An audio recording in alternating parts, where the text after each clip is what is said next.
கோவையில் கோயில் உண்டியல் பணத்தை திருடிய கொள்ளையன் மதுபோதையில் தூங்கிய ருசிகர சம்பவம் நிகழ்ந்துள்ளது.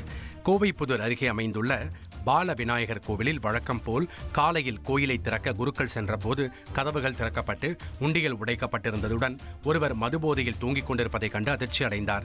இதையடுத்து அங்கு திரண்ட பொதுமக்கள் கொள்ளையனை பிடித்து போலீசிடம் ஒப்படைத்தனர். பின்னர் போலீஸ் நடத்திய விசாரணையில் காரைக்கால் நெடுங்காடு பகுதியைச் சேர்ந்த சின்னையன் மீது ஏற்கனவே திருட்டு வழக்குகள் உள்ளதும் கோவை புதூருக்கு வந்து வாடகைக்கு வீடு எடுத்து தங்கி கட்டிட வேலைக்கு சென்று வந்ததும் தெரியவந்தது. புதூர் பால விநாயகர் கோயிலில் உண்டியலை உடைத்து 8,250 ரூபாயை திருடிய சின்னையன் கோவில் கருவறை கதவை இரும்பு கம்பி மூலம் உடைத்து அங்கிருந்த பொருட்களையும் திருடியுள்ளார். அப்போது மழை பெய்ய தொடங்கியதால் மழை நின்றதும் கோயிலை விட்டுச் செல்லலாம் என்று நினைத்து உண்டியல் அருகில் படுத்து தூங்கியுள்ளார். இதுகுறித்து கோயில் நிர்வாகி வெங்கடேஷ் கொடுத்த புகாரின் பேரில் சின்னையனை போலீசார் கைது செய்து சிறையில் அடைத்தனர். திரைப்பட பாணியில் நடந்த இச்சம்பவம் கோவை புதூர் பகுதியில் பரபரப்பை ஏற்படுத்தியது. அரசு பேருந்துகள், ஷேர் ஆட்டோக்கள் வயதானவர்களை குறிவைத்து திருடி வந்த நபரை போலீசார் கைது செய்தனர். சென்னை மண்ணிவாக்கம் பகுதியைச் சேர்ந்த சூர்யா கலா என்பவர் கோவில்பட்டி செல்வதற்காக ஷேர் ஆட்டோ மூலம் தாம்பரம் ரயில் நிலையத்திற்கு வந்துள்ளார். அப்போது அவரது கைப்பை கிழிக்கப்பட்டிருந்ததால் அதிர்ச்சியடைந்த அவர் அதிலிருந்த 2,40,000 ரூபாய் காணாமல் போனது குறித்து புகார் அளித்தார். இதன் பேரில் போலீசார் விசாரணை நடத்திய நிலையில் 61 வயதுடைய கண்ணாடி பாஸ்கர் என்ற ஜான் மீது சந்தேகம் எழுந்தது. இதுகுறித்த சிசிடிவி காட்சிகளை ஆய்வு செய்த போலீசார் அனகாபுத்தூர் பகுதியில் இருந்த ஜானை கைது செய்தனர்.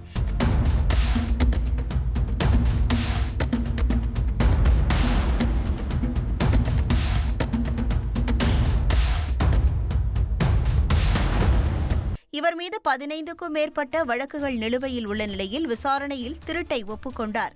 கடந்த 2021ஆம் ஆண்டு சிறைக்கு சென்று வந்த பின்னர் சொகுசு வாழ்க்கைக்கு ஆசைப்பட்டு மீண்டும் குற்ற சம்பவத்தில் ஈடுபட்டதாக தெரிவித்தார்.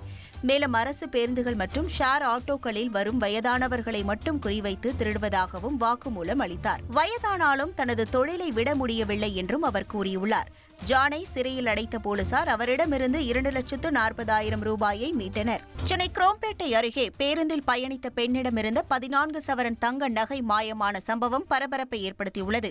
நேருநகர் பகுதியைச் சேர்ந்தவர் நிரஞ்சனா தேவி. இவர் KK நகரில் நடைபெற்ற இல்ல திருமண விழா ஒன்றில் கலந்து கொள்வதற்காக இந்திரா கார்டன் பேருந்து நிறுத்தத்திலிருந்து அஸ்தினாபுரம் பேருந்து நிலையம் வரை அரசு பேருந்தில் பயணித்துள்ளார்.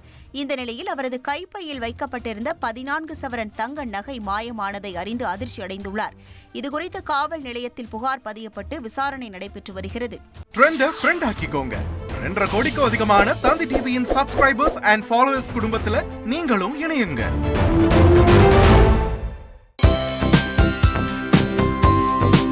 தந்தி டிவியை உங்கள் கேபிள் டிவி ஆபரேட்டரிடம் இலவசமாக கேட்டு பெறுங்கள்.